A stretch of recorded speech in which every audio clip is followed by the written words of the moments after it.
the HOA president's long goodbye. When I moved into my suburban neighborhood, I expected peace and quiet. Instead, I walked into a petty dictatorship run by our HOA president, Todd. Todd was the worst kind of leader, the kind who loved power but hated accountability. He enforced ridiculous rules like fining people $200 for leaving their trash cans out a minute past 9 a.m., but blatantly ignored the rules when it suited him. His own yard was a mess of unpermitted structures, and his fence was taller than allowed by city ordinances. But Todd's true sin? Using the HOA as his personal piggy bank.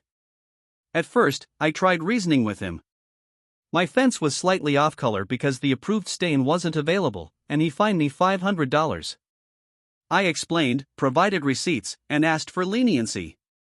Todd smirked, said, "Rules are rules," and walked away. That's when I decided I would take him down, not with screaming or public arguments, but methodically, legally, and in a way he'd never recover from. Step 1: Become the inside man. Todd's first mistake was underestimating me.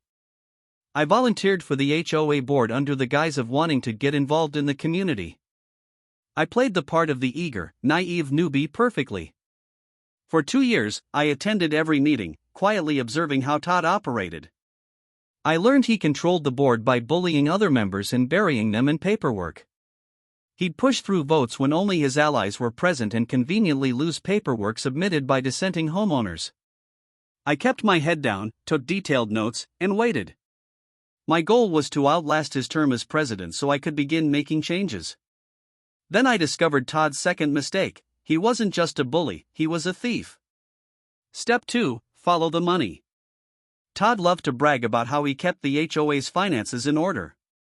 But something didn't add up. The annual HOA fees were much higher than in similar neighborhoods, but the common areas were falling apart. The pool was closed half the summer due to maintenance issues, and the landscaping looked like it hadn't been touched in months. I started digging. As the HOA treasurer, Todd had access to all the accounts, but he was notoriously cagey about sharing financial details. I asked for the budget during a meeting, and Todd laughed it off, saying, "Don't worry, I've got it under control." I filed a formal request for the financial records, which, under HOA rules, he was required to provide. Weeks went by with no response. That's when I started talking to neighbors. Turns out, I wasn't the only one suspicious. Over a dozen homeowners had requested access to the budget over the years, only to be ignored. One neighbor claimed Todd had used HOA funds to install a new patio at his house, while another swore he'd seen Todd's kids at the community pool during its maintenance closure. Armed with these suspicions, I filed a formal complaint with the HOA board, forcing Todd to provide the records. He stalled, but I wasn't backing down. Step 3: Build the case. When Todd finally handed over the financial documents, they were a mess. Invoices were missing, payments were mislabeled, and some expenses were downright bizarre. A $15,000 landscaping fee paid to a company that didn't exist. Thousands spent on administrative costs with no explanation. I cross-referenced the HOA's bank statements with public records and found the smoking gun: Todd was funneling money to his personal accounts. Even better, I discovered Todd had been inflating contractor fees, pocketing the difference, and splitting the profits with his buddy, a shady contractor who handled most of the HOA's maintenance. I compiled everything into a detailed report, complete with spreadsheets, photos, and notarized statements from neighbors who had seen Todd's antics firsthand. Step 4: The coup. I waited for the annual HOA meeting, which was typically a snooze fest attended by only a handful of homeowners. But this time, I made sure people showed up. I spent weeks knocking on doors, explaining what Todd had been up to. I didn't share everything, just enough to get people angry and curious. On the night of the meeting, the room was packed. Todd started the meeting like usual, droning on about how difficult it was to manage the HOA and how much he'd sacrificed for the community. That's when I stood up. I calmly asked if he could explain some discrepancies in the budget. Todd laughed nervously and said, "I don't think this is the time or place." I replied, "Actually, Todd, it's the perfect time." I handed out copies of my report to everyone in the room. The mood shifted instantly. People started reading, whispering, and then shouting. Todd tried to regain control, but it was too late. I called for a vote to remove him as president. By the end of the night, Todd was out. Step 5: The final blow.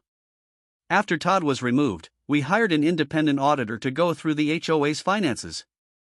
They confirmed everything. Todd had embezzled over $50,000, mismanaged tens of thousands more, and committed multiple counts of fraud.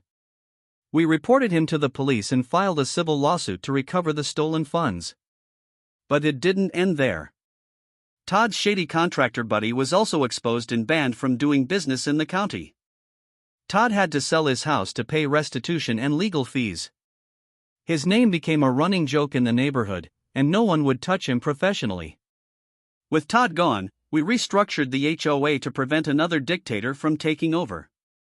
We implemented term limits, required multiple board members to approve financial decisions, and created an online portal so all homeowners could access budgets and meeting minutes. The aftermath. Every time I walk past Todd's old house, now owned by a lovely family, I smile. The pool is open, the landscaping is beautiful, and the HOA fees are lower than ever. Todd, meanwhile, moved to a neighboring town, where he reportedly tried to join another HOA board only to be laughed out of the room when someone Googled his name. Justice wasn't just served, it was plated, garnished, and savored.